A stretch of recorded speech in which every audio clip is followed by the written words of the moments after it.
On entend l'autre avec son affaire.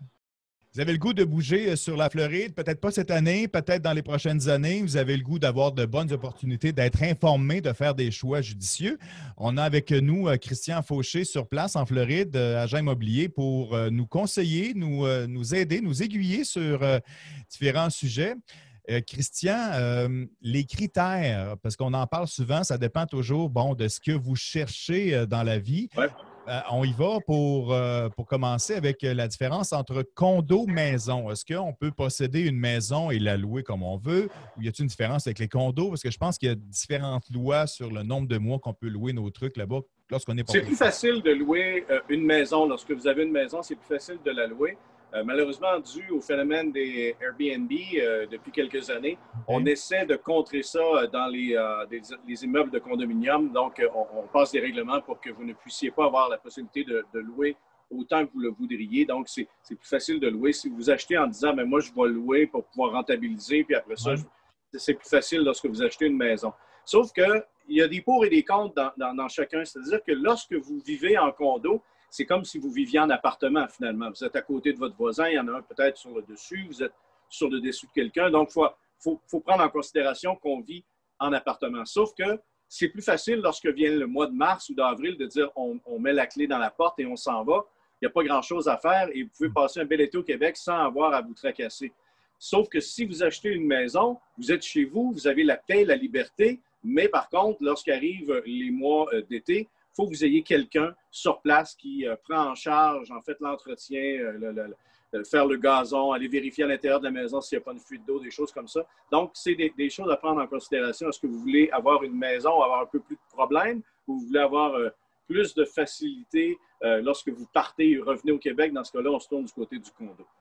J'imagine qu'il y a des compagnies qui s'occupent de ça. J'imagine qu'il y a des offres sur le marché pour que les gens aient l'esprit tranquille. Bon, à chaque 2 semaines, tu vas faire un tour, tu fais ça occuper parce que. Oui, j'ai un ami, Mario Paquet, qui a une compagnie ici qui fait que ça, donc de la surveillance pour vos propriétés quand vous n'êtes pas ici en Floride. S'il y en a qui veulent le numéro, je vous le donnerai. OK, mais c'est pour des clients québécois, j'imagine? Oui, la majorité sont des clients québécois, malgré qu'il y a quand même des gens de Boston, des gens de Philadelphie, des gens de l'Ontario aussi qui ont des maisons, des propriétés ici en Floride qui font affaire avec ces compagnies-là. Eux aussi ont ces besoins-là. On parlait de priorités et faire la liste des priorités lorsque vous êtes... Les critères, comme si tu achètes une maison au Québec ou peu importe, est-ce que tu as besoin d'une école primaire à proximité? Peut-être en Floride, peut-être que non. Est-ce que tu as besoin, je ne sais pas moi, d'un supermarché? Est-ce que tu as besoin d'avoir quelque chose sans voiture? Parce qu'il y a ce phénomène-là. On parlait de l'élargissement de la région des Québécois parce qu'on vivait, avant, un peu plus dans des quartiers de maisons mobiles et cela il vient encore, tu sais, de 2-3 000 personnes ensemble. Tu peux te promener avec ton petit car de golf. Il y a comme une vie, comme dans un camping. Mais là, dans le condo, dans la tour, qui est peut-être un peu plus loin de la mer, un petit peu plus loin de la...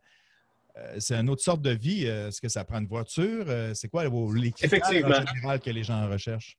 J'ai justement des clients présentement qui me disent on aimerait ça, ne pas avoir besoin de louer de voiture. Ce qu'on voudrait, c'est vraiment la liberté de dire je voyage, je m'en vais en Floride, j'achète un billet d'avion, je pars avec mon petit carry-on, presque rien dedans. J'arrive chez moi, tout est là. Mes vêtements, tout ce que j'ai besoin sont déjà dans mon condo en Floride. Et je ne veux pas avoir besoin de me louer une voiture. Donc, je leur dis, écoutez, est-ce que vous êtes du type plage ou du type piscine? On va essayer de trouver quelque chose près d'une épicerie, justement, pour pouvoir aller faire l'épicerie à pied.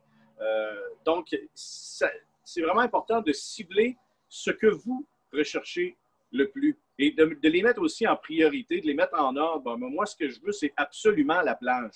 Si vous voulez la plage, ou bien il faudra augmenter le budget, ou bien sacrifier sur le nombre de chambres, par exemple. Quelqu'un me dit, je veux un condominium de 2 chambres à coucher, 2 salles de bain. Et on commence la recherche du côté des terrains de golf un peu plus à l'ouest et que finalement, on change, on dit, finalement, on a changé d'idée, on irait plus du côté de la plage. À ce moment-là, il faudra soit augmenter le budget parce que plus près de la plage, c'est plus cher, ou encore dire, avez-vous vraiment besoin de la 2e chambre? Est-ce qu'une chambre et un divan-lit ferait l'affaire dans le salon? C'est des choses à considérer également et c'est comme ça qu'on a plus de facilité à trouver vraiment ce que vous cherchez. C'est vraiment de savoir qu'est-ce qui ferait votre bonheur, qu'est-ce que vous avez de besoin. Les gens me disent, moi, le matin, je veux prendre mon café tranquille sur mon balcon avec la vue sur la nature. C'est sûr qu'on n'ira pas dans des endroits où c'est beaucoup fréquenté. On va chercher des endroits un peu plus à l'écart, où il y a des parcs, où il y a peut-être une vue sur un terrain de golf, ça rentre dans la nature. Donc, mettre en priorité vos demandes, et puis par la suite, lorsque vient le temps de faire vos recherches, vous allez pouvoir mieux cibler qu'est-ce que vous cherchez, le secteur, le budget et ces choses-là. Qu'est-ce que les gens recherchent le plus? Est-ce que c'était dans le temps plus la plage, j'imagine? Parce qu'on s'imagine la Floride, la plage, mais là, on recherche le soleil à la base ou la piscine. Tu sais, je pense que le Québécois moyen qui vise à investir là-bas veut de la chaleur. La chaleur, bon, oui, effectivement. Pas, c'est le numéro 1, c'est ça. Ouais. Mais je dirais que c'est propre à chacun. Qu'est-ce qu'on cherche? Ouais. Certains vont me dire, moi, je joue au golf 3 fois par semaine. La plage, je n'ai pas besoin d'y aller. Si je veux y aller, ça ne me ferait rien de prendre ma voiture, y aller. Ça me prendrait une demi-heure, c'est pas grave, parce que je n'y vais pas souvent. D'autres vont dire, non, moi, je veux être à la plage à tous les jours. Donc, à ce moment-là, on dit, bon, ben, si vous voulez être à la plage à tous les jours, il y a un endroit qui est très populaire. On en parle un peu, Sunny Isles, qui est très fréquenté par les Québécois. Vous partez à pied, vous arrivez à la plage, vous pouvez passer votre journée là. Donc, on va cibler avec vous l'endroit qui s'adapte le mieux à ce que vous voulez faire, à ce que vous recherchez de la Floride. Il y a tellement de choses à faire ici. Ouais, vas-y donc. Qu'est-ce qu'il y a à faire? Ça sera quoi les autres critères? Bon, le golf, on s'imagine golf, là, ça c'est clair. Plage aussi, mais moi je vous dirais aussi par expérience, la plage, des fois, ça peut être décevant parce qu'ils vendent souvent sur le bord de la plage. Et c'est pas si déplaisant que ça, mais le vent, le sable, etc. Bon, j'ai l'air d'un comme ça. Mais il y a d'autres critères. Oui, il y a des secteurs pour, dépendamment des activités que vous voulez faire aussi. Le nightlife, qui est très important aussi. Si vous êtes beaucoup plus jeune, bien, je dirais, rapprochez-vous de Miami. Si vous voulez aller à South Beach, c'est pas tellement loin, vous allez adorer. Si vous êtes plutôt 40-50 ans, vous aimez sortir les bons restaurants, je veux dire, aller du côté de Delray Beach, Atlantic Avenue, qui est rempli d'excellents restaurants, qui est près de la plage. Donc, en cernant vos besoins, on va trouver l'endroit où vous... Si vous me dites, moi, je joue au golf, je veux dire, à la Palmer, il y a 4 terrains de golf à votre portée. Donc, si vous dites, je suis amant de la nature, bon, on va se rapprocher des Everglades, où vous pourrez aller prendre une marche, où vous pourrez aller faire du vélo. Il y a, dépendamment de ce que vous recherchez, on aura la possibilité de trouver réponse à vos besoins. C'est un bateau aussi, j'imagine que c'est dans les critères, parce que de plus en plus, là-bas, la Floride, c'est le règne des canaux un petit peu partout pour circuler. C'est souvent le véhicule véhicule motorisé pour se déplacer. Oui, j'ai des clients qui m'appellent, qui me disent, moi, ça me prend un condo, mais avec de la place pour mettre mon bateau. Alors, on cherche des condos le long de l'intracostal et qui donnent accès à la mer, qui donnent accès, comme tu viens de le dire, au canot de Fort Lauderdale. On peut descendre jusque dans les Keys. Donc, c'est sûr que si on a un bateau, on veut être le plus près de l'eau possible. Et il y a possibilité de faire ça également sans problème. Bon, j'imagine que ça, c'est toujours associé à différents niveaux de prix, parce que, bon, plus qu'on a de budget, plus que ça augmente, j'imagine. Et en terminant, si tu es vraiment famille, est-ce que tu suggères, tu penses à peut-être conseiller les gens vers Orlando, vers Disney? Parce que, bon, est-ce que c'est encore aussi populaire d'avoir quelque chose à proximité? Parce qu'il me semble que tu y vas une fois. Après ça, bon, tu y vas peut-être quelques années après ou c'est encore beaucoup en demande?